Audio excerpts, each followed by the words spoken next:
Muitas vezes aqui no canal eu acabo comentando sobre livros de terror setentistas ou oitentistas, como se isso significasse alguma coisa de fato além do seu período temporal específico.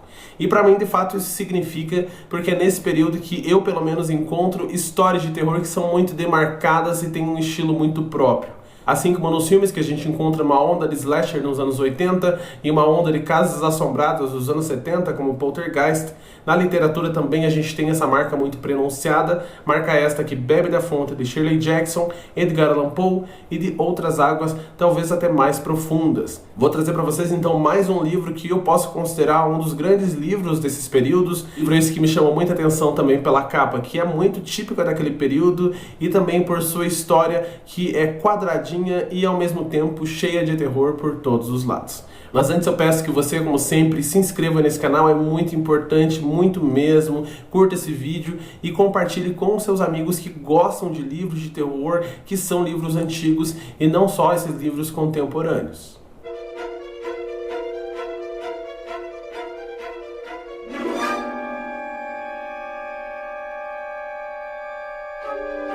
Tudo bem, pessoal? Meu nome é Diego Ferraz, sejam muito bem-vindos ao canal Cripteca e bem-vindos à crítica desse livrinho aqui, que é O Legado do John Coyne. Livro esse que, como falei, tem uma capa que é muito própria dos anos 70, dos anos 80, capa essa que tem esse desenho bem diferentão, eu acho muito bonito, tem uma frase de impacto que lembra muito a ideia dos VHS, que tinha que ter essa frase de impacto para que você os levasse para casa, e tem claramente o desenho de atores que provavelmente foram atores que interpretaram esses papéis em um filme que possivelmente saiu muito próximo dali. Eu não sei exatamente se houve ou não uma adaptação para essa obra. Mas aqui a gente vai ver uma história que me lembrou muito uma história da Agatha Christie, que é o E Não Sobrou Nenhum, ou o livro que era chamado antigamente O Caso dos 10 Negrinhos. Não pelo seu final, então não se preocupe, não é um spoiler, mas pelo seu estilo narrativo, e por isso que eu falei para vocês que ele acaba bebendo muito de águas muito conhecidas. Além dessa água da Agatha Christie, uma que eu consegui sentir claramente é a da Shirley Jackson, porque aqui a gente vai ter essa ideia da mansão vitoriana, mansão essa que guarda segredos e guarda uma maldição, nesse caso é um legado. Aqui nessa história a gente vai conhecer 6 completos desconhecidos que recebem um convite para passar um final de semana em uma grande mansão. Todos eles são muito diferentes, tem um assassino profissional, uma prostituta, uma mulher que trabalha com moda, uma pessoa que está passando ali meio que desavisada e acaba sofrendo um acidente e ficando recolhida por ali. E quando eles chegam nesse lugar, logo eles percebem que aquele não é um convite apenas para passar o final de semana, tem uma ideia de testamento, e o anfitrião que os convidou, que é um grande milionário, não aparece em nenhum momento, fica recolhido em seu quarto e há alguns boatos de que ele está muito adoecido e por isso ele convidou essa galera para ficar ali. No meio do jantar, as coisas começam a esquentar um pouquinho mais quando uma pessoa desses 6 acaba aparecendo morta. E assim essa história vai se desenvolvendo com a morte de cada um desses personagens. Claramente vai ter sobrevivente e com a ideia de uma espécie de maldição, de um legado que vai ser passado de geração para geração.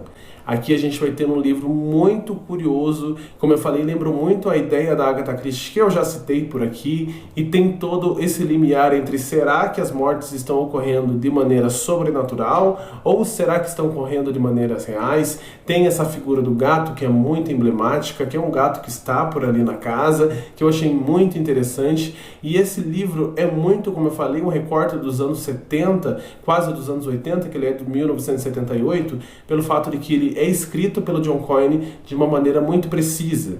Então não vai ter enrolação, não vai ter aquela ideia do terror psicológico. Assim como eu falei do livro do John So, esse livro ele vai direto ao ponto.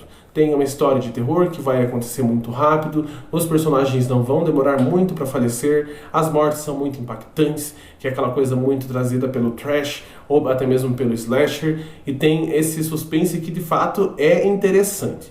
Eu gostei muito desse livro, é um ótimo exemplar de terror e de suspense. Se você estiver passando por um sebo, anota o nome do John Coyne, anota o nome O Legado, garanto para você que vai ser uma grande diversão. Não é um livro que você vai levar para a tua vida falando, nossa, esse livro é muito inteligente, esse livro tem várias camadas. Não, ele é apenas um livro de entretenimento, muito bem escrito, muito bem redondinho, muito bem feito.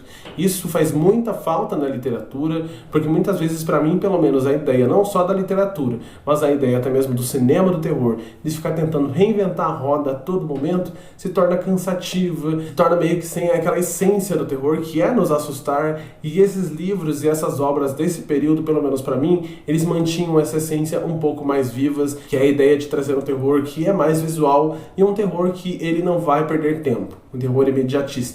Então finalizo a minha crítica agradecendo a cada segundo de vocês por aqui. Caso você tenha lido esse livro também, escreva aí embaixo. Caso você tenha alguma memória agradável ou não, conta pra mim como foi a tua experiência. E caso você não tenha lido, dá uma pesquisada no Scoob, nas críticas lá. Pesquisa também na estante virtual ou até mesmo em algum sebo da tua cidade. Vai que você leva sorte. Eu lembro que esse exemplar aqui, na época, há uns 2, 3 anos atrás, eu comprei por R$8. Então vai que você tira sorte grande e acha um bom livro de terror e suspense para ler no seu final do ano.